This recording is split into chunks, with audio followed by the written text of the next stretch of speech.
Hi everyone, welcome to this session. In this session, we are going to solve a set of problems and explain their solution for the chapter entitled Long-Term Financial Planning, which is given in the course of Financial Management 2. So in this chapter, we have three learning objectives. Describe the contents and uses of a financial plan. That's our first objective. The second one is that construct a simple financial planning model. And the third one, estimate the effect of growth on the need for external financing. This chapter is from Fundamentals of Corporate Finance, 6th edition, written by Briley, Myers, and Marcus. For detailed discussion and description and explanation of these learning objectives, please visit the video chapter for this course. All right. So the first problem is about percentage of sales models. So here are the abbreviated financial statements of planners Peanuts. We have income statement and balance sheet for this company in a very short form. So let's read the problem here. If sales increased by 20% in 2010 and the company uses a strict percentage of sales planning model, meaning that all items on the income and balance sheet also increase by 20%, what must be the balancing item and what will be its value? So the procedure is simple. You need to construct pro forma income statement and pro forma balance sheet for 2010 and see what happens. So your assumption is you should increase each of these items by 20%.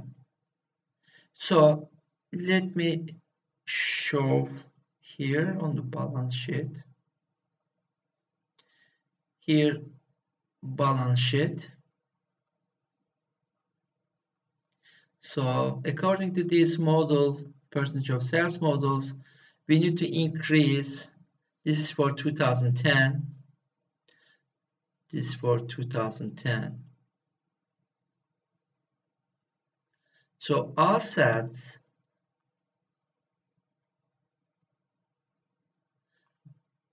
was 3,000 in 2009, and if I apply this 20% increase for 2010, I will get 3,600. Why? It is because 3,000 times 1.20 will be equal to 3,600. That means 20% increase. So similarly, we need to do this for us debt and equity. So debt will be 20% of 1,000 will be 1,200, and 20% of equity, which is 2,000,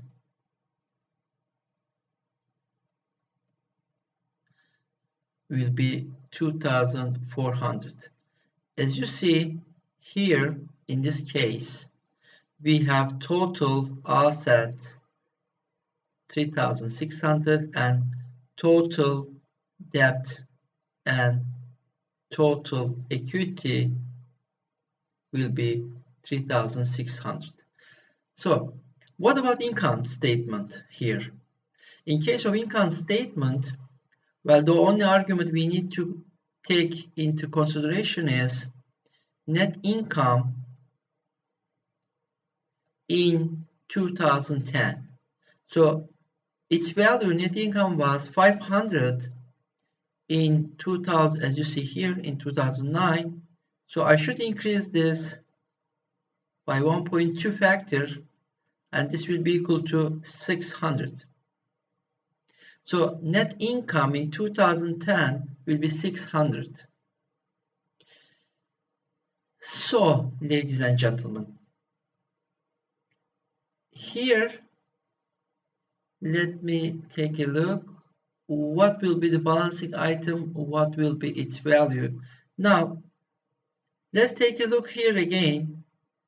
What is the increase in assets? As a general principle, increase here in asset should be compensated by an increase in total debt and total equity. So I will show separately difference in total debt and difference in total equity.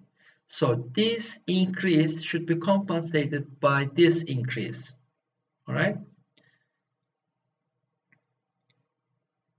So let's take a look. What happens in case of debt? Debt increased by change in debt increased by 200. So that means this company compensated 600 increase in asset by taking a loan with a worth of 200. So this is debt. This is external financing. So do not forget this. So what about change in equity? Change in equity here, what we observe is that it was 2000 in 2009 and 2400 in 2010. So what is the difference is 400. Ladies and gentlemen, this 400 is known as in retained earnings. In other words, this is auto financing. So what do we mean by this? Now, net income, you need to know the relation between net income and retained earnings and dividends, of course.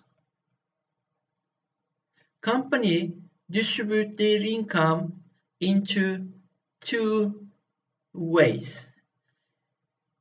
They may either distribute some portion of net income to shareholders. In that case, we define it as a dividend, or they may retain some portion of net income within the firm. So this is called retained earnings.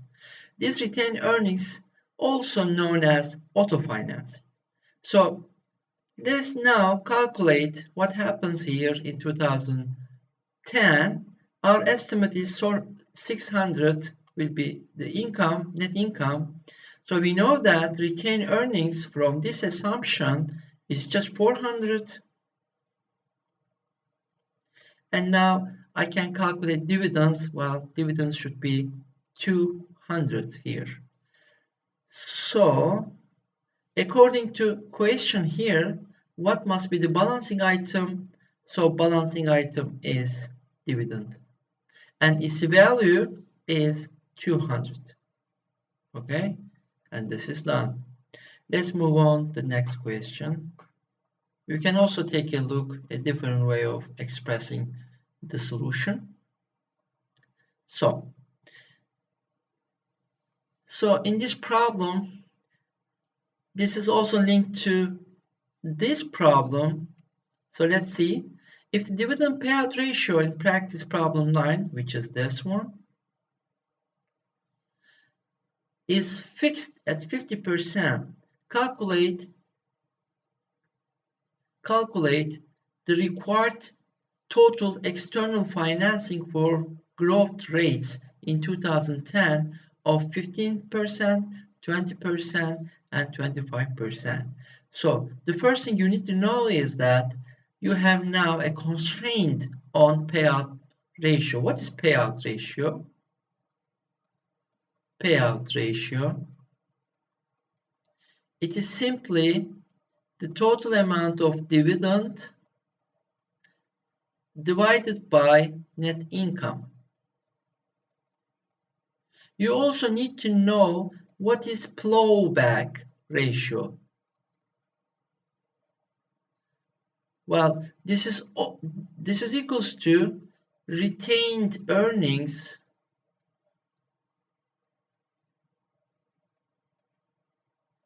to net income. So as you see, there is a relationship between payout ratio and plowback ratio, which this is the sum of these two should be equal to 1. It is because denominator of these two ratio is net income, so if you sum them up, you should get 1. It is because dividends and retained earnings constitute net income. If I put in different way, net income, remember from the previous explanation, equals to retained earnings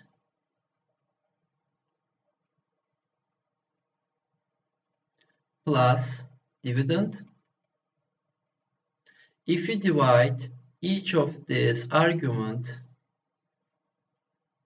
by net income, you can also find this relationship.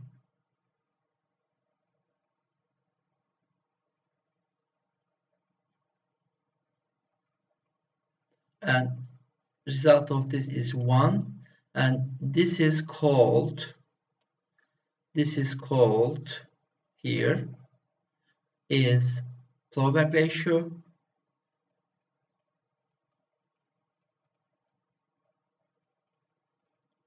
and this is called equals to payout ratio.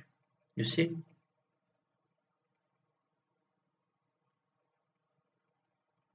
All right, do not forget this. You will need this in the forthcoming problems. So let's take a look what they want. I also need to warn you about this external financing. In this case, you need to know that this is debt financing.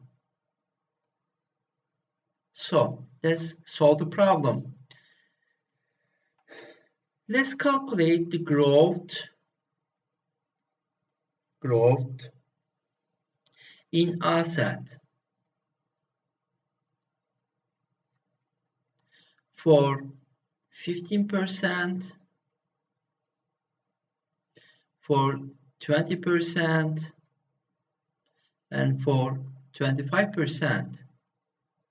From the previous exercise, we learned the growth in asset in case of 20% increase. Remember here, it was 20%, and the change in asset here was 600. So this is 600. What about in case of 15% increase? Well, you simply calculate, where shall I write? Here, 3000 times just 15%, and this will be equal to 450, here 450, and for 25%, you need to multiply this by 25%, which is equals to 750. Now, ladies and gentlemen, this is an increase in asset. So remember your net income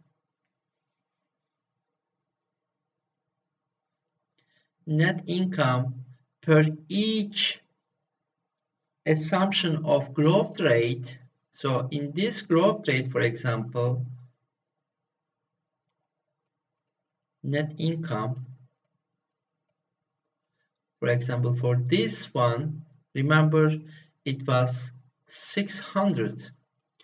How this was calculated? This is for 2010. Net income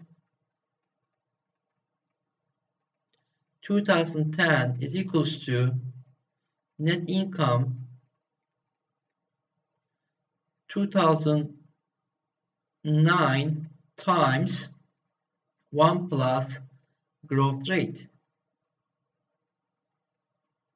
So If you plug the figures, for example, for 2010, it was 500, net income was 500 in 2009, and growth rate is 20% here, 1.20, so you will get 600. Similarly, you can calculate for 15%, so 500 times 1.15, so it is equals to, let me calculate,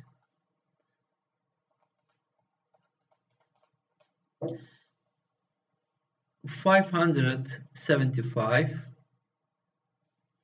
And similarly, for 25% increase, this should be equal to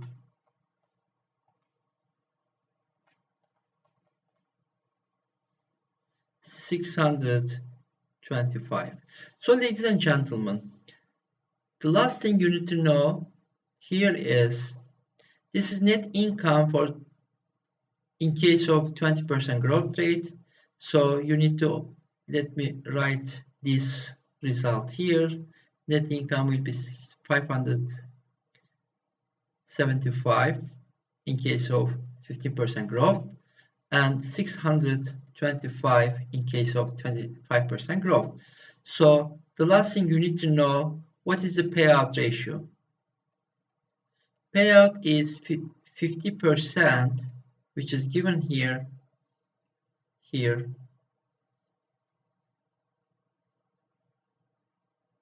So let's distribute this net income. If this is payout ratio, now plowback ratio, which is auto financing or retained earnings, this is also 50%. So you need to write here less retained earnings, RE, retained earnings, which is half of net income due to this assumption. So let me write 287.5 is half of 575. This is retained earnings. And 300 is half of 600. And 312.5 is half of this. So ladies and gentlemen, you will calculate these differences, and this difference will be equal to external financing.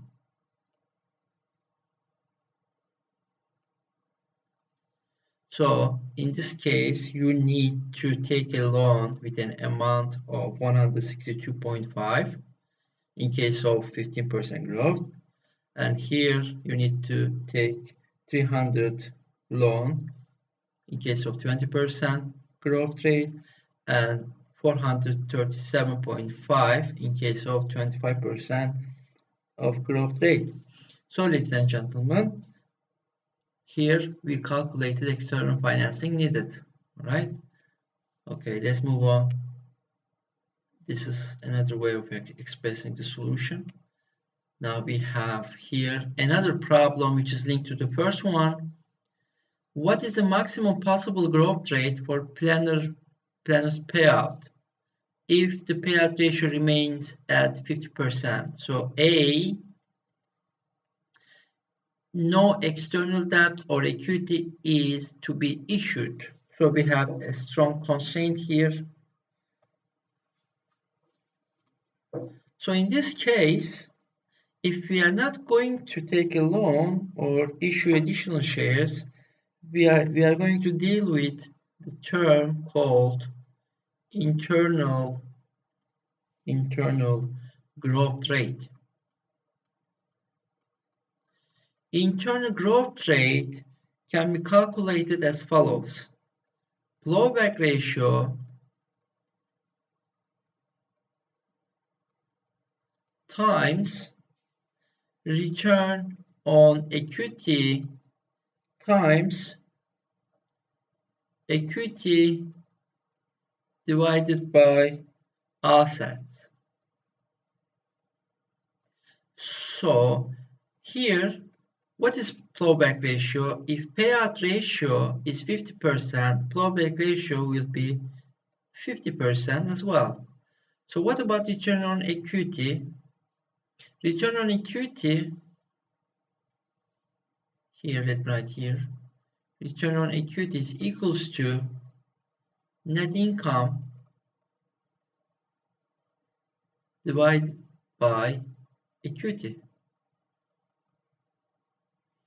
And you also have this one. So if you take a look to this problem, you need to find net income from income statement here. It was 500 and equity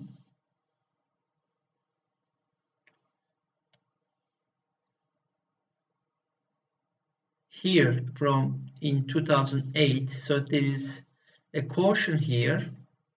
What you write, net income should be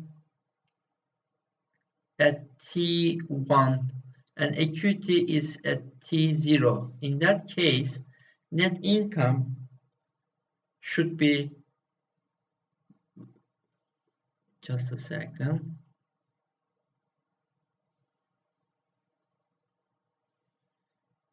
Net income is 500 in 2009. For example, this is 2009 and this is 2008. So net income should be in the following years. So equity value was, take a look again, 1,667.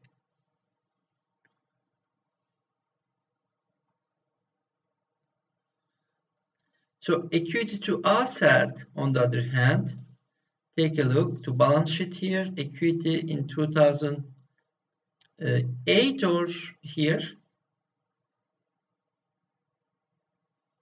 in 2009 here.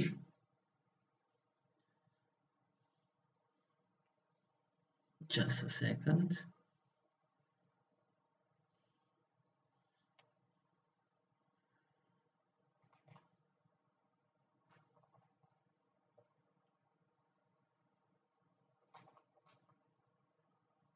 Okay.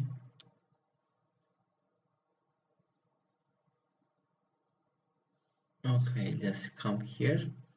Equity to total asset in both years is 2 to 3, or instead of 2 to 3, you may also, let me write here, equity to total asset is 2,000 to 3,000. It is also equals to 1,667 to 2,500. This is also 2 to 3. So, ladies and gentlemen, from this equation, you can calculate 10% internal growth rate. Okay, so let's come here, B.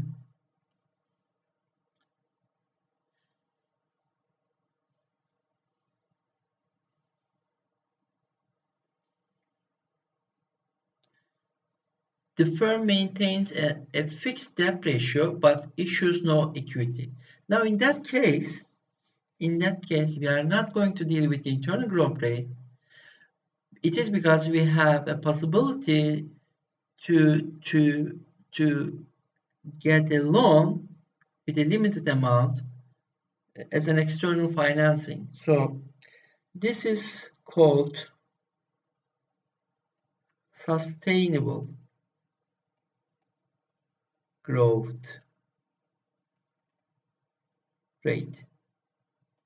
And this is equals to just plowback ratio multiplied by return on equity. So from this, we know that plowback ratio was 15% and return on equity was 500 divided by 1,167, and from here we can have 15% growth if we have possibility of having external financing needed. All right, let's move on to the next one. Here we have a problem, again using percentage sales of percentage of sales. So what we have an income statement and we have a balance sheet for 2008 and 2009, an income statement for 2009. So A, let me start from here. Find Eagle's required external funds if it maintains a dividend payout ratio of 70% and plans a growth rate of 15% in 2010. So for payout ratio will be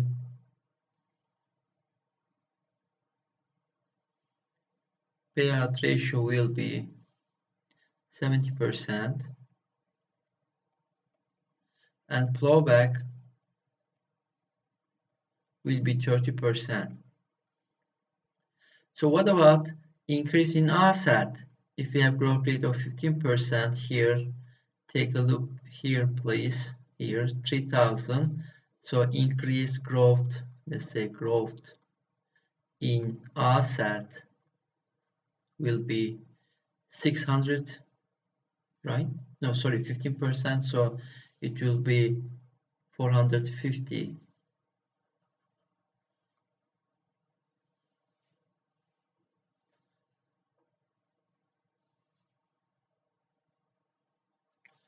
Here growth in asset 450. I should first deduct, sorry, before this. So what we have here,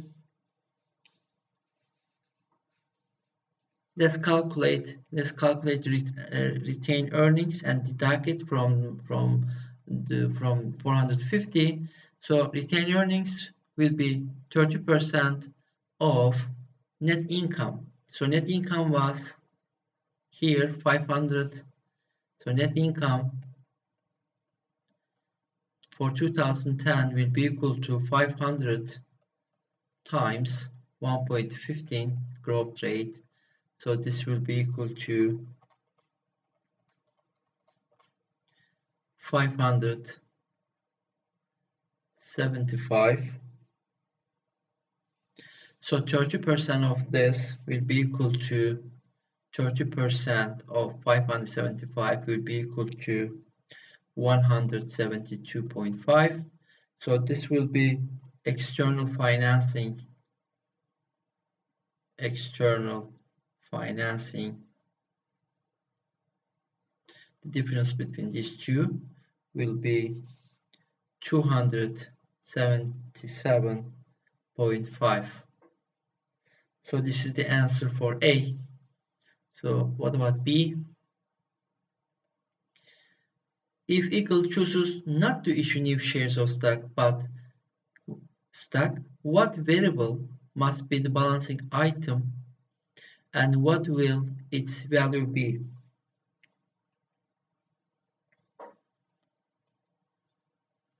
Since dividend policy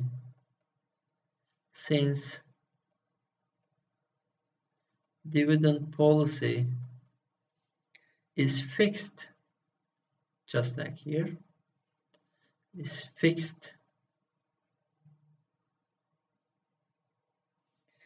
and no equity will be issued,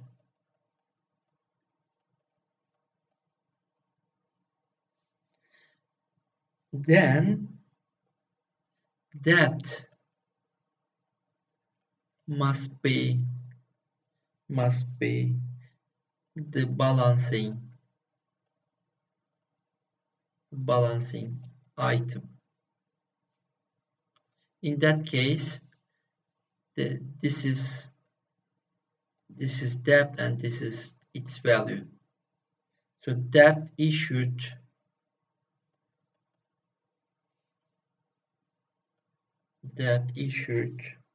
must be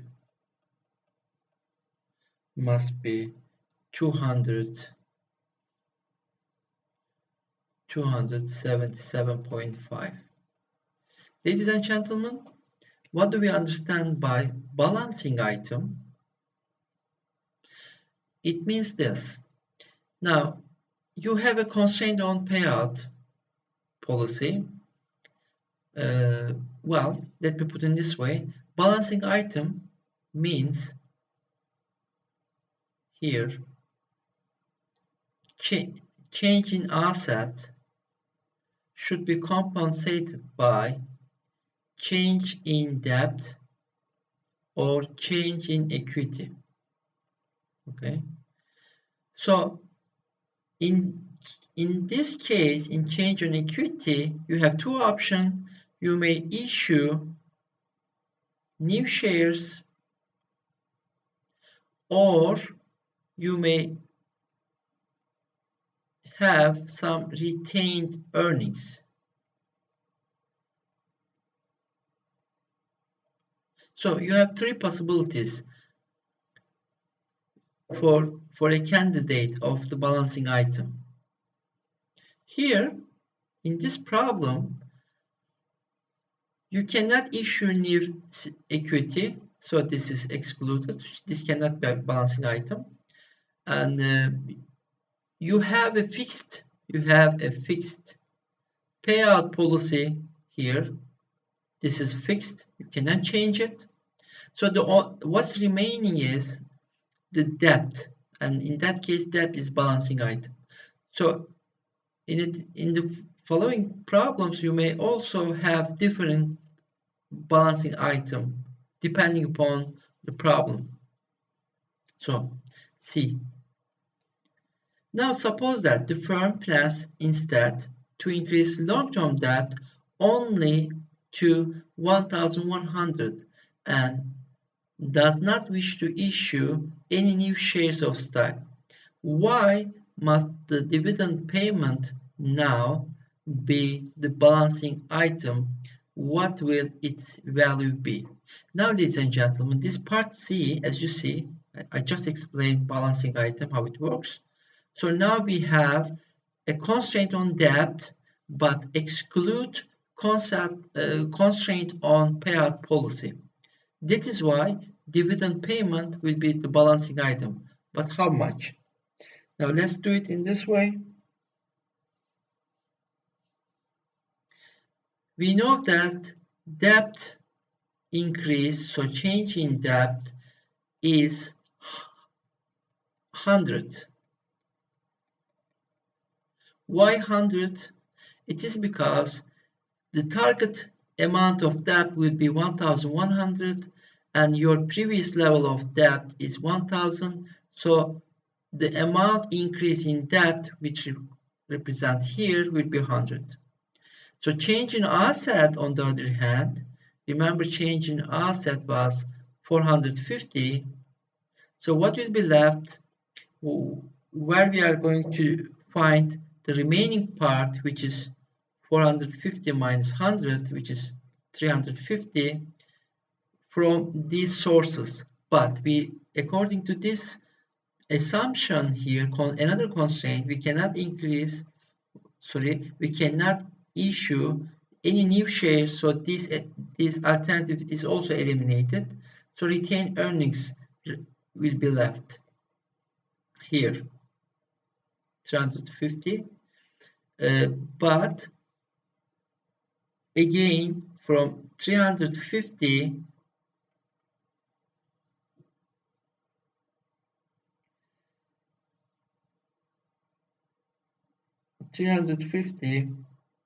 over this 350, we will calculate retained earnings.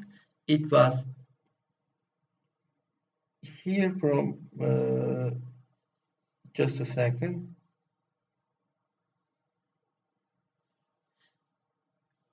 Okay.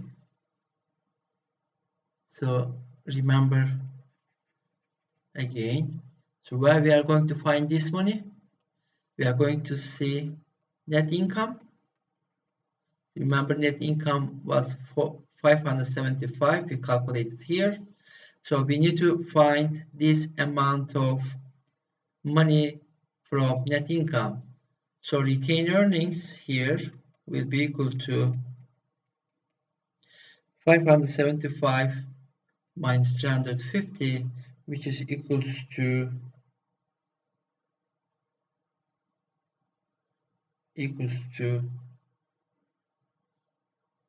sorry, this is not retained earnings, sorry, this is the amount of dividend. It is because this will be change in equity will be coming from retained earnings, and this is exactly equal to 350. If you sum 350 with 100, then you will find the increase in asset. So, but how much dividend you are going to pay in this case? This is the equation. You should deduct the amount of retained earnings. That's the amount of net income which is retained within the firm.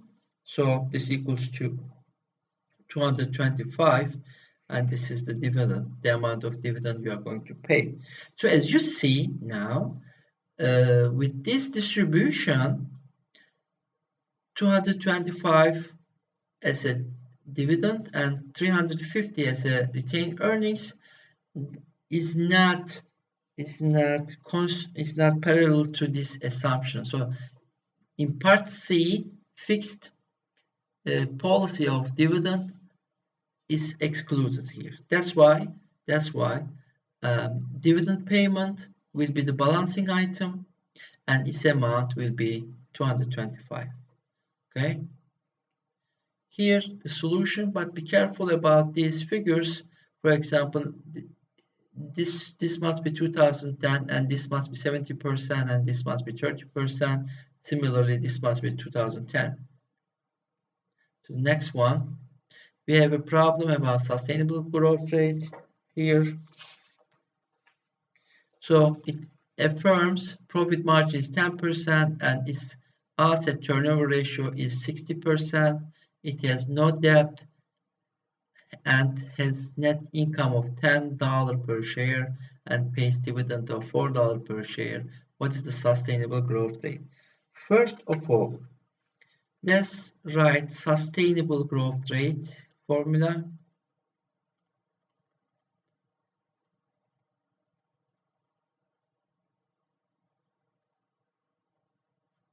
Remember, it was plowback ratio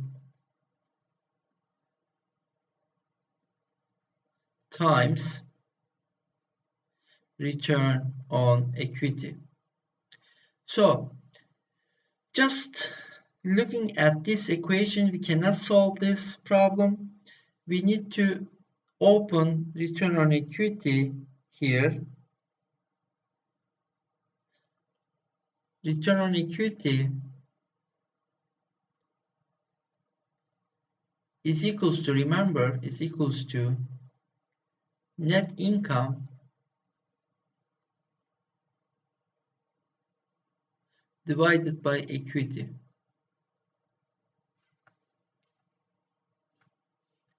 Okay, so I can write return on equity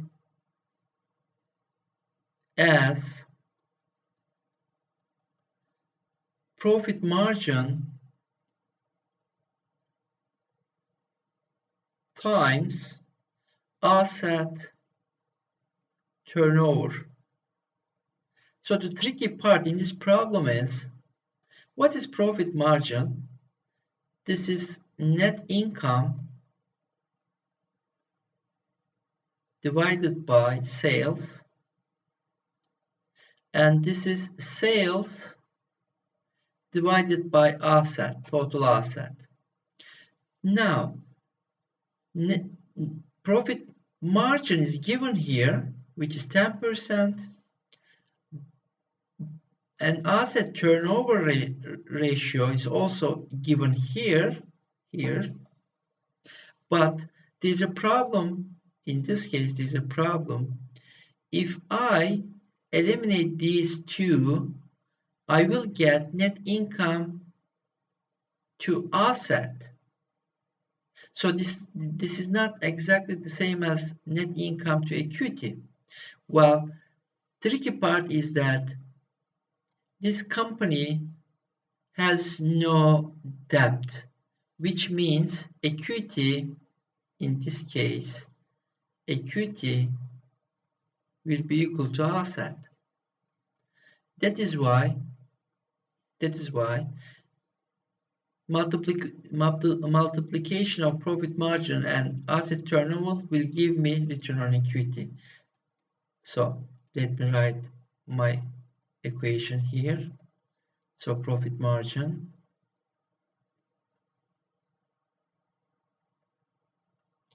times asset turnover.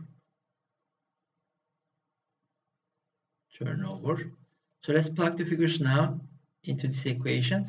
Plowback ratio, if you pay attention here, your net income is 10 and dividends payment is $4.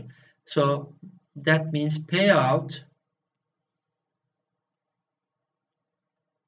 ratio will be 4 to 10 and plowback will be 4 to 10. So this is 0.6. Profit margin here is 10%, 0.10. Asset turnover is 0.6. So the result will be 3.6%. Okay, the next one here. Now, internal growth, we have a problem with internal growth rate here. So, and all equity finance firms plans to grow at an annual rate of at least 10%. Its return on equity is 18%. What is the maximum possible dividend payout rate the firm can maintain without resorting to additional equity issues? So that means you need to calculate internal growth rate. So internal growth rate, if you remember, it was calculate the plowback times return on equity times equity to assets.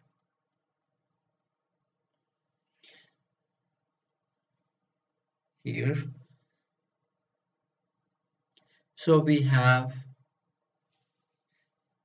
10% growth here. We need to calculate the plowback ratio. This is asked. Well, in fact, what is asked is the dividend payout rate, but if you calculate the plowback ratio, you can find it easily. So what else I need to know here is return on equity here is given by 18%. And this is not given, but you can learn that here, since this company all equity finance, that means it does not have any debt, which means equity will be equal to asset, so this will be equal to 1. So from here, plowback will be equal to 0.556, and in this case your payout will be 1 minus this, which is equals to 0.444. Okay, let's move on to another one. This is your solution. Another problem about internal growth here. So what we have here, a firm has an asset turnover ratio of 2, its plowback ratio is 50%, and it is all equity financed.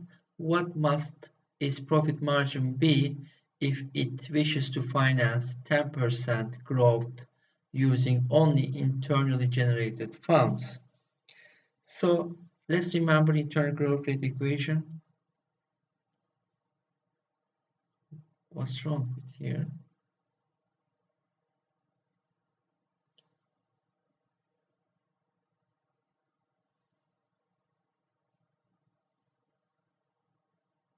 Let me show you the solution here. Internal growth rate So this equals to, remember, plowback ratio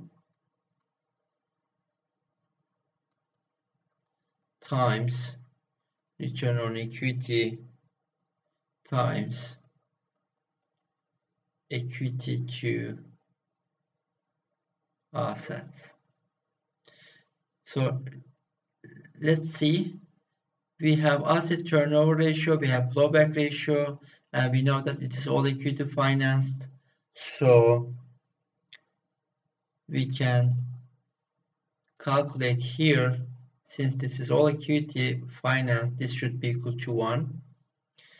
So your internal growth rate, we know that return on equity here, due to this assumption, this is equals to return on equity will be equals to profit margin.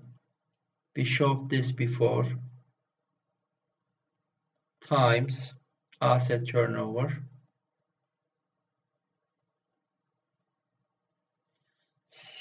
So now we can plug the figure. Internal growth rate is 10%, and your plowback ratio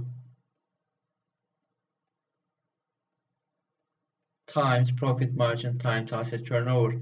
So again, this is 10%, and your, let me take a look, what was your value? Your profit, let me just take a look here. Your asset turnover, sorry, here.